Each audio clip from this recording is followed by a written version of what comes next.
పెళ్ళప్పుడు తల్లిదండ్రులు పెట్టే నగలు ఏవైతే ఉంటాయో ఆడపిల్లకి అది స్త్రీధనమే. అది అబ్బాయికి ఎప్పటికీ హక్కు కాదని తేల్చి చెప్పింది కేరళ హైకోర్టు. పెళ్లి సమయంలో వధువుకి బహుమతిగా ఇచ్చే బంగారు నగలు, నగదు మీద హక్కెవరిదనే అంశం మీద కేరళ హైకోర్టు కీలక తీర్పు వెలువరించింది. వాటిని స్త్రీధనంగా పరిగణించాల్సి ఉంటుందని స్పష్టం చేసింది. అవి పూర్తిగా మహిళకే చెందుతాయని, చట్టబద్ధమైన పూర్తి హక్కులు ఆమెకే ఉంటాయని జస్టిస్ దివాన్ రామచంద్రన్, జస్టిస్ ఎంబి స్నేహలతల ధర్మాసనం తెలిపింది.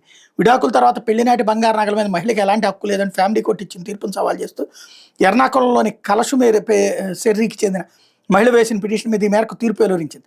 దురదృష్టవశాత్తు భర్త, అత్తింటి వాళ్ళు అలాంటి విలువైన ఆస్తులు బలవంతంగా స్వాధీనం చేసుకున్న అనేక సందర్భాలు ఉన్నాయని కూడా ధర్మాసనం ఈ సందర్భంగా వ్యాఖ్యానించింది. అనధికారికంగా చేతులు మారేటువంటి ప్రైవేట్ ఆస్తులపై తమకు హక్కు ఉందని ప్రకటించుకునేందుకు అవసరమైన పత్రాలు మహిళల వద్ద ఉండవని, ఇలాంటి సందర్భాల్లో కోర్టులు విచక్షణ ఉపయోగించాల్సి ఉంటుందని తెలిపింది. 2010లో వివాహం సమయంలో పుట్టింటి వాళ్ళు తనకు 63 సవర్ల బంగారంతో పాటు 2 సవర్ల గొలుసుని, బంధువుల నుంచి అదనంగా మరో 6 సవర్ల ఆభరణాలు బహుమతిగా వచ్చాయని పిటిషనర్ చెప్పారు. వీటిలో మంగళసూత్రం, బంగారు గాజు, 2 రింగులు మాత్రమే తన వద్ద ఉంచి మిగతా అన్నింటినీ భద్రత కోసం అంటే అత్తింటి వాళ్ళు తీసుకున్నారని చెప్పారు. అదనంగా మరో 5 లక్షలు డిమాండ్ చేయడంతో పుట్టింటికి వెళ్ళగొట్టారని తెలిపారు. భర్త తన నగలను బ్యాంకులో ఉంచినట్టు తెలిసే పత్రాలను ఆమె కోర్టు ముందు ఉంచారు. పరిశీలించిన ధర్మాసనం 59.5 సవర్ల బంగారాన్ని లేదా మార్కెట్ విలువ ప్రకారం డబ్బు ఇవ్వాలని భర్తను ఆదేశించింది. బంధువులు ఇచ్చిన నగలు, ఇతర విలువైన వస్తువులు కూడా ఇప్పించాలని పిటిషనర్ చేసిన వెంట మీద ధర్మాసనం తగు ఆధారాలు లేనందుకు తామేమీ చేయలేమని చెప్పింది.